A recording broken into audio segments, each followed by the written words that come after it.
one of the most famous waters on the international carp scene. You're talking literally hundreds of 60-pounders in here. I wouldn't like to say how many 70s are in here or 80s, but you know, it's a massive head of fish, and obviously that's a big plus point for a lot of people that come here. All fishing is like a puzzle, and rainbow is like the most complicated puzzle. Each swim is like, it's like, I don't know, it's like to try and 3D map it in your head is almost impossible. Loads of bays, loads of channels, loads of ups and downs, and indeed an awful lot of snags as well. It's just exciting fishing and a great place to be. Like most carp anglers, I've grown up hearing the name Rainbow. Over the years, many of my friends have visited there, returning with tales of these incredible big carp, but also the extreme nature of the fishing at this unique and challenging lake. Part of me has always wanted to go and experience the challenge of Rainbow for myself, so when the opportunity of a trip there with venue regular and experienced big fish angler Simon Crowe came up at short notice, it was a door too inviting not to walk through. Yeah, we've got peg 6. I don't actually know a great deal about this actual peg, but I do know that this last week or so he's done a couple of good big fish, a couple of 30-kilo fish, so it's looking good for it. There's a lot of options out there. It looks like we could fill the swim with about 30 rods, but somehow we've got to try and narrow it down to just using 4 rods each. But yeah, conditions look good, weather's good. We're all set up, and this is the time when you've been building up to the drive, the packing of the gear, getting everything ready. We're almost now settled in the swim. We've just got the rods to put out, so that's the next stop.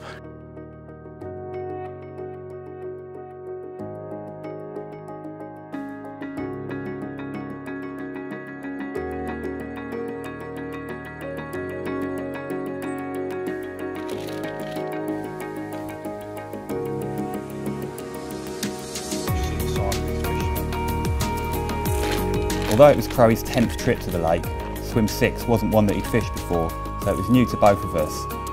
After setting up camp, we spent the day out in the boats investigating the swim, choosing spots and preparing the tackle. Coming up over the bar, really shallow on top, 3 feet at its peak, and then straight back down.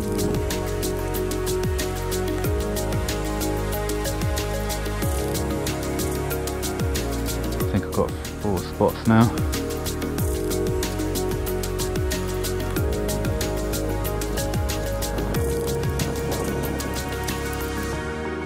The first day passed without event. Prepared to play the long game, I wasn't really expecting to catch anything early in the trip, so I was almost in disbelief when one of my rods sprung into life just on last light. Really grating on something. I took to the boat to do battle with my first rainbow carp, followed by Si, who captured the battle on camera. That'll do, dude. Bad one. Both of us being out in the boat with an angry common charging about below was surely causing quite a disturbance. Just wants to sit under the boat. However, the carp in another part of the swim was still feeding. Oh, got a bite on the other rod. Yeah, that one's on the end as well, Si. It's the bottle bobbing.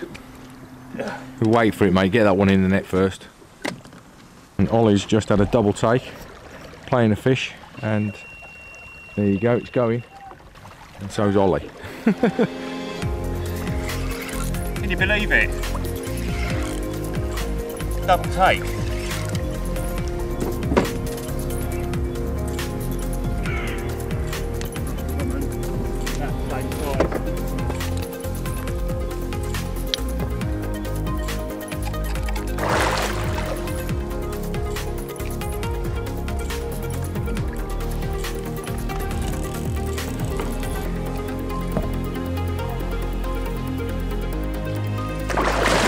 Oh yeah, that is a good one, mate.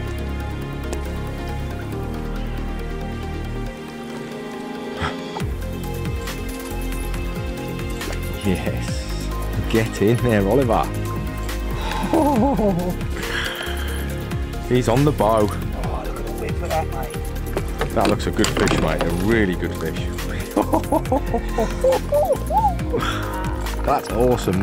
What a cracking brace of fish, mate.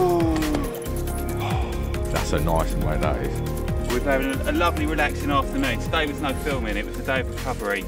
Plenty of shows, and look at that. That's a beast, It's mate. a donkey, mate. That's a Look at the donkey. width of it. That's a big old lump, mate. Oh, a good week. What a way to start. Look at the size of that. Yeah, that is a big lump. That is a big lump. Get in there! God, look at that. Look at it. Mate, it's easy 60. Alright, let's get back to bait. Yeah.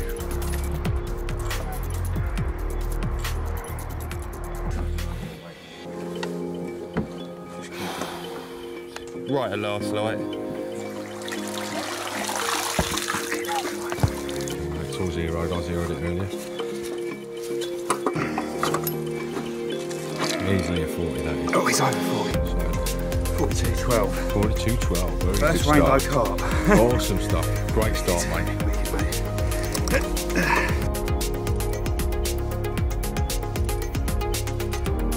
I was over the moon with my first rainbow carp, and as if catching a 42.12 common so early in the trip wasn't enough, the next one really was something a bit special.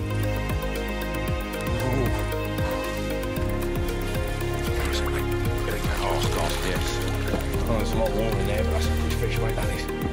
Really good fish.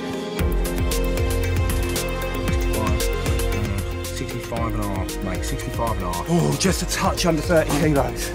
That's good enough though, mate, that is. Yes, sorry.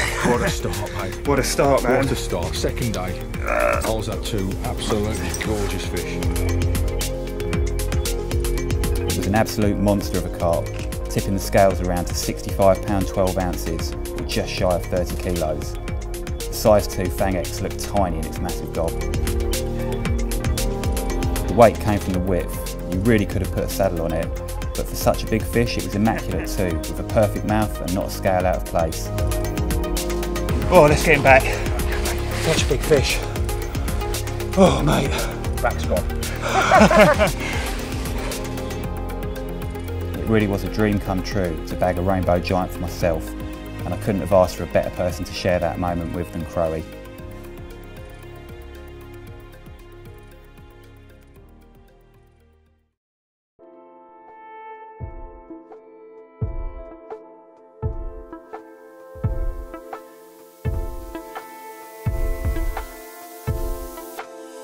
Well, this morning started with a mad old squall, and right in the middle of it, right at first light, one of me, well, I've only got 2 rods still out, and one of them's gone off. And I've had a 40 and a 60, and I think this one might be somewhere in between, another big one, so let's have a look.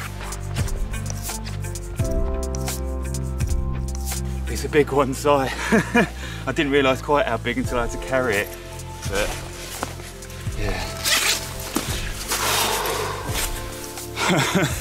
Look at that bad boy.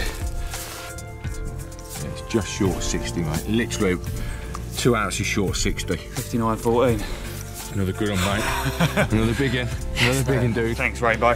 Another big one. Thank you, Si. Well done, mate. He's a giant, man.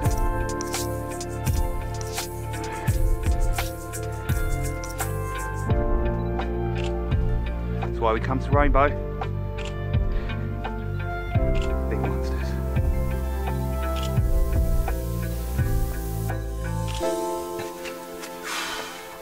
Look at the size of that, man. That's a big carp.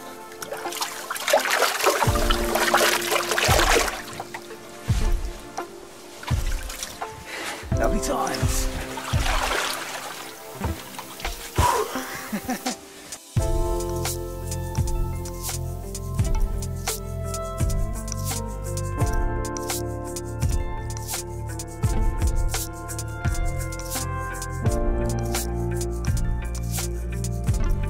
Despite the early action in the week, the fishing was slow for the next couple of days. The temperature had dropped and signs of fish were scarce. All we could do was keep our eyes on the water, ring the changes and make sure the rods were always fishing. We were sure they would soon show up again.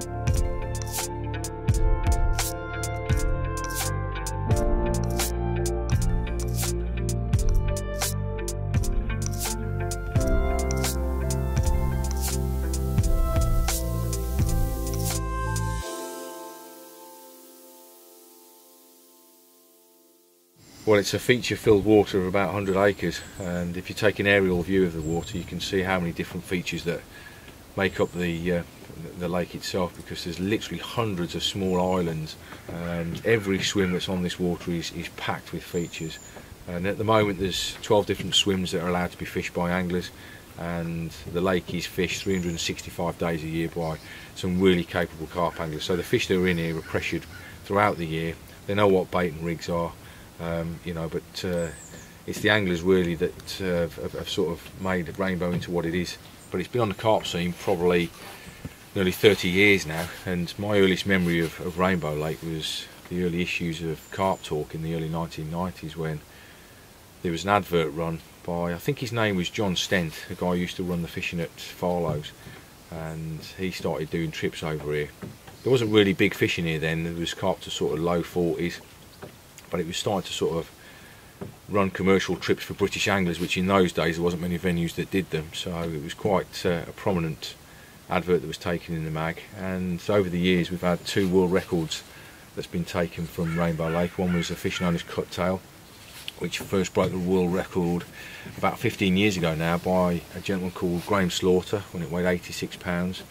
But when that one passed away, there was new fish coming through the ranks, and the most famous fish really in here was one that's called the Steve Briggs fish, which about 12-13 years or so ago Martin Locke caught in the depths of winter at 94 pounds, and it was his only carp caught during the week. It's a lovely place to be, as well, as you've seen this week, mate.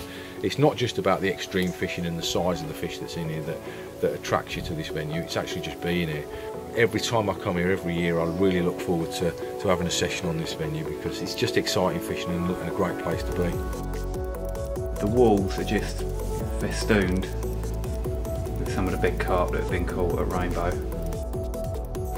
Yeah, more rainbow whackers.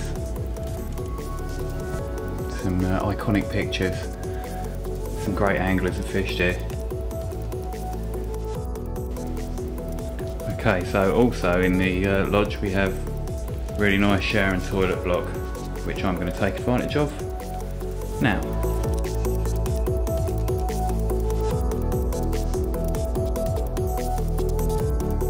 Well, that was really terrible timing while I've been for a shower. Just had a text off Crowe, and he's got 2 in the net. How's your luck? So I've missed filming them. Let's get back and see what he's got, eh?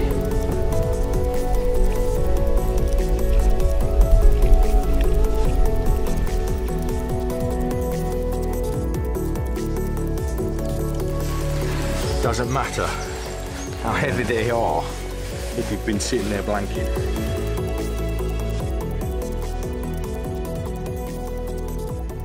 Let's put a smile on my face. Wicked sight. Bigger ones to come, hopefully. Yep, definitely. Missed all the action. Missed it all, mate. Can't believe it. It's all right though. I'm glad you did, because we ended up going for the other lines.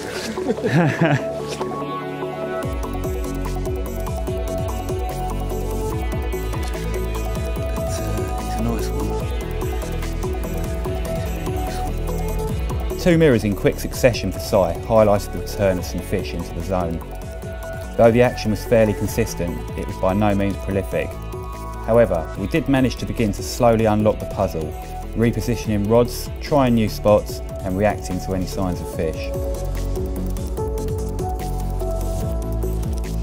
Well, it's fizzing on my bottle.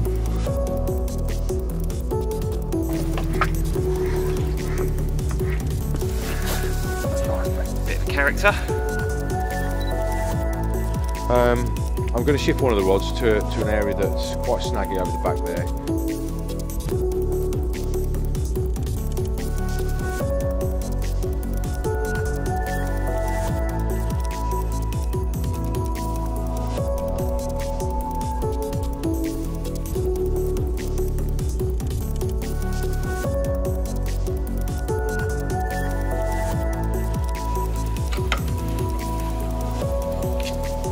It is 40, 41, 41 and a half. There we go. Look at the old rainbow carp. Lovely, mate. Not a monster, but one that's definitely made me happy.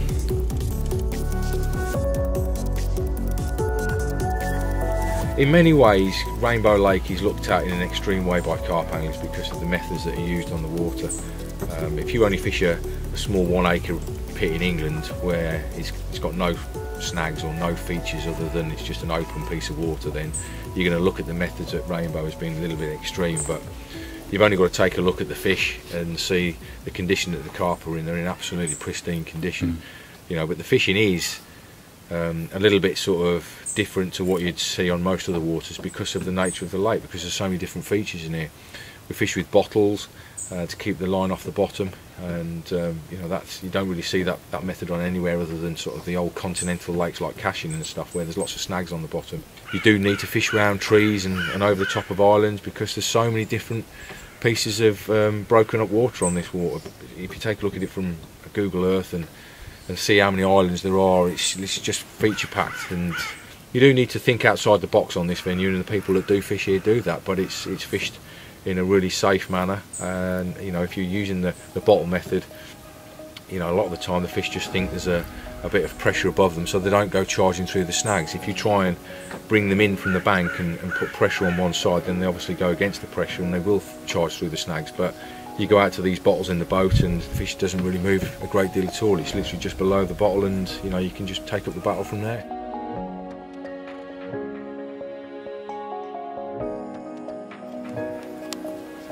Probably millions of carp like this in this lake, this sort of size. I mean, if you look around the lake, you can see it's vastly different to most lakes that you fish, and you know, as a result of that, I've got really strong gear on, and I've got size 2 twister hooks on. I've got Armour Link, which is a really strong hook link, and I've got really beefed up gear as well. I've got 60-pound leaders on. I've got a mono leader that's probably about 30 metres, and then I've got bullet braid straight through to the reel. So it's pretty heavy gear, but it's to combat the snags and combat the features that are out there. One thing that's worth mentioning is the leads that I'm using, because at the moment I've got anything from an 8-ounce up to a 12-ounce lead, depending on how far out I'm fishing. And the reason for that is not only are the carp massive in here compared to English waters, and you've also got sort of quite strong weather conditions for this far down south. Seriously, it can start moving your leads about quite easily, so I like to use a 12-ounce lead, certainly on the rods that are way out at sort of 150 plus yards. The other stuff that I've got that's, I suppose, a little bit different to how I'd fish in England is my rod setups. You know, everybody does it differently. I like to bring single rod bank sticks to put my rods on, and I generally sort of point the rods in the direction of where the leads are. And as you can see as well, I've got the new wasp indicators, which are absolutely perfect for fishing really heavy leads. One of my rods is probably 150 metres out, and you know, when a fish picks up that lead, I want to know that something's on the end of it as soon as possible, and the wasp indicators are great for picking up that line. You know, certainly when you crank it up to full tension, they are. I've brought a mixture of baits really. I've brought some boilies, I've brought some 20mm Scopex squids, which, you know, for 25-30 years now, that bait has caught hundreds of carp from around the world, so I've got immense confidence in it. Certainly on my continental fishing I have. I know it works well on this lake, and I've also brought some party mix as well, a little bit of seed and a few tiger nuts as well, because at the moment, as we've seen this week, you know, the fish can be a little bit finicky with the boilies, so it's always worth bringing a little bit of a combination of everything. So as we came towards the end of the week, the action had quietened down somewhat for me. But since ringing a few changes, Si had managed to keep consistently catching, keeping us both busy. On the final afternoon, he was rewarded with another rainbow carp, and his biggest of the trip yet. Oh, it's going into the bay, Si. Well,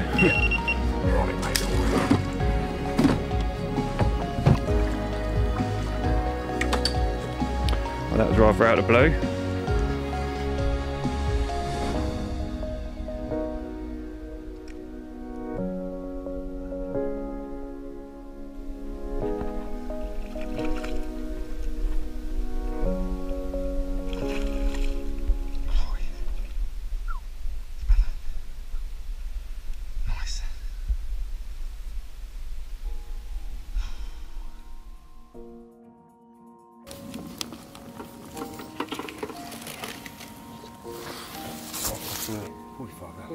Just over 45, Si.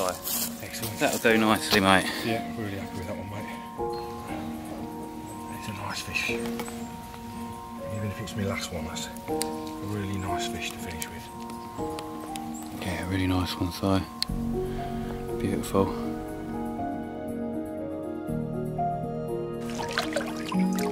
It's been a good week, hasn't it? First half of the week, you had that like really doof, doof, doof, bang, bang, bang with the big uns, and it's really slowed down for you the second half, and then it's sort of changed for me, hasn't it? I've sort of slowed right off at the beginning, didn't catch anything until halfway through the trip, and then, you know, I came here with a preconceived idea that I was going to leave my rods out all week until they went, and hopefully there was going to be a big one on the end, but I've not been able to do that because I've watched you fishing like that, and I thought, right, you know, and I think that's what sort of changed my approach to it, is watching you the first half, because you didn't fish it rainbow style.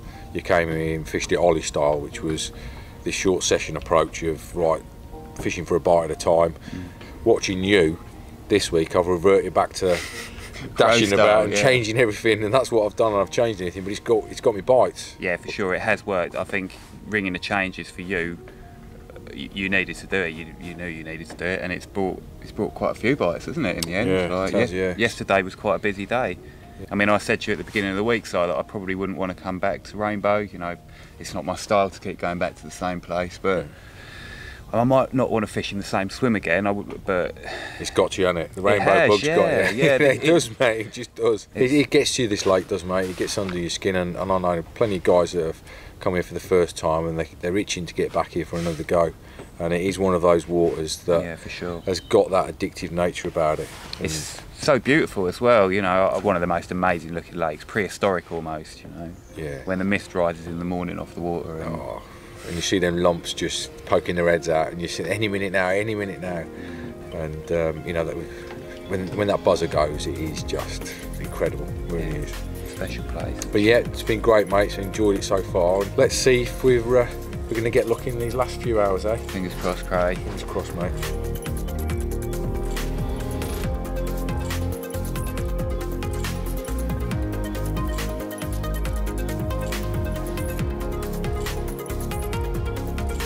You alright?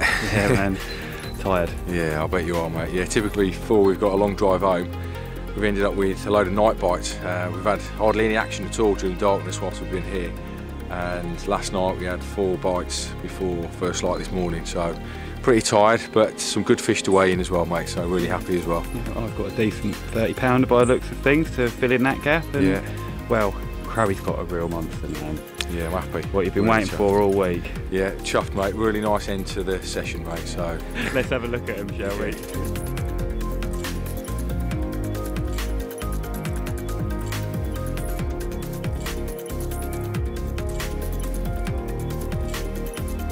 We're just going to weigh him in and see what he's weighing. Oh, he's a monster. Hey.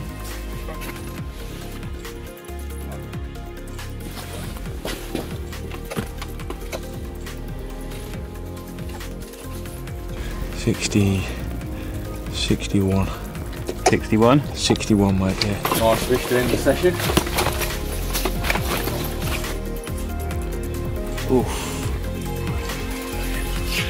It's been a tough session to start with for me. Didn't have many fish at all for the first 2 or 3 days, and then the last 48 hours really just sort of kicked off for me. Had some quality fishing. Top by this one this morning at 61. And these are the sort of fish you come to Rainbow Lake for.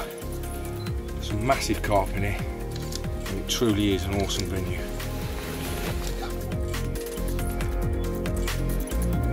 Okay, son. Love you, mate.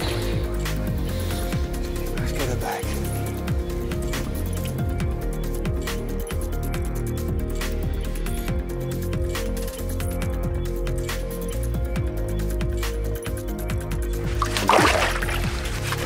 Rainbow 60.